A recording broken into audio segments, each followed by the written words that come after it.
Number 2, don't kick. Save your legs. Always go for the pull buoy, and paddles are the best. Welcome to another edition of Swim Easy Speed. Today we're going to look at, some of the worst triathlon advice, and this is number 2. Don't kick, and save your legs. Paddles and buoy are the best. So, the reason that you want to kick, and, if we rewind here and watch some of the kicking that's going on, you can see, I'm going to slow it down a little bit, there's a she's able to hold a really straight line down the middle of her body. And that's what we want. We're trying to drive that. Here we're doing it with drag socks. So there's that line. And you can see she's just got that really straight line. And it's because we're forcing the core to engage. We're forcing the core to engage while we recruit another muscle group. And again, here's with the brick. So it's a 6-pound weighted kickboard. It forces you to engage your core. It is not fun. It is not easy. But that's what we're trying to do. When you don't engage your core, this is kind of some of the alignment that starts to happen. So you can see kind of right here, we get the feet come apart. We get kind of this movement right through here. And what we're trying to do is make this very compact kind of movement and hold a very straight line. And that requires the brain and the body to be connected and the stroke to be connected top to bottom. And at the end of the day, a really effective, efficient swim stroke is a full-bodied, connected, coordinated movement. Here's a pro triathlete. The first was an age group triathlete, and she's a collegiate runner. This is a pro triathlete, and you can see kind of the difference in some of the swimming. She was actually a collegiate runner as well before she became a pro triathlete. And then here's an ex-collegiate swimmer. So you can see kind of some of the difference between the strokes and between the amount of engagement and how connected everything is or isn't. And the only way that connection happens is if we force it. So here's some of the data from one of those athletes swimming. And what we're looking at here is the propulsive force on the left hand, or the right hand, and then the left. So it just alternates right, left. And what we want to look at is, so here are the gaps between the strokes when you're stroking.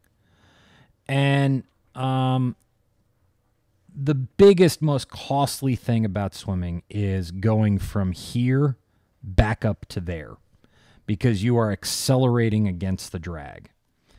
And so one of the things that the kick can provide, or actually a few of the things that the kick can provide, is that it puts a base on how much you can decelerate.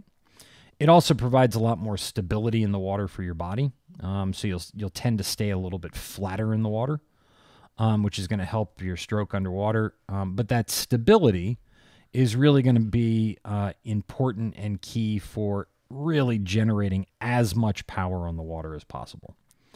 And that goes for any sport that you're talking about. So it doesn't matter, football, baseball, basketball, swimming, cycling, running. If an athlete is unstable in the environment that they're operating in, they will not generate the full force and full power that they can. So we'll kind of go forward a little bit, and we'll start talking about paddles.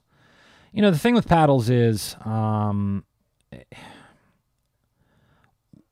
you typically want to develop feel for the water. And when coaches talk about feel for the water, they're primarily talking about that feel in your hands of grabbing the water and developing a lot of sensitivity to the pull and generating propulsion.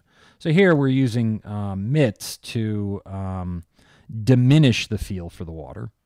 So what they do is it's just a mesh kind of mitt, and it diminishes your feel for the water.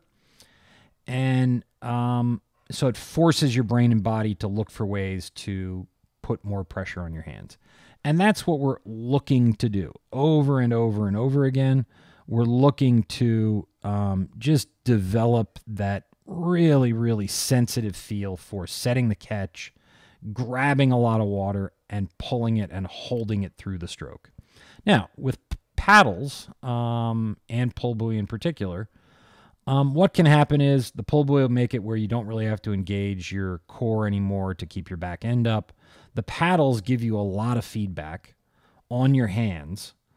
But typically when you take them off, it doesn't feel like you can grab the water anymore. And I've seen athletes, particularly pros, who overuse paddles.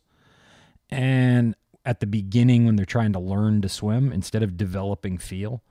And they very much struggle to find that feel on the water, to find that grab on the water, which is what we want to do. So what we want to do is just, keep on working, keep on trying to connect the whole stroke together. Neuroscientists have a saying, neurons that fire together wire together. So if you never kick, it's going to be tough to get that wired into the whole stroke. And here would be another analogy. Not kicking would be the equivalent of trying to learn how to run or running by just keeping your arms at your sides.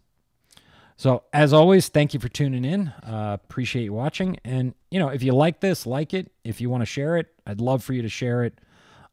Subscribe to the channel. You want to comment, make comments. I'm happy to answer any questions that you might have. And I hope to see you in the pool soon.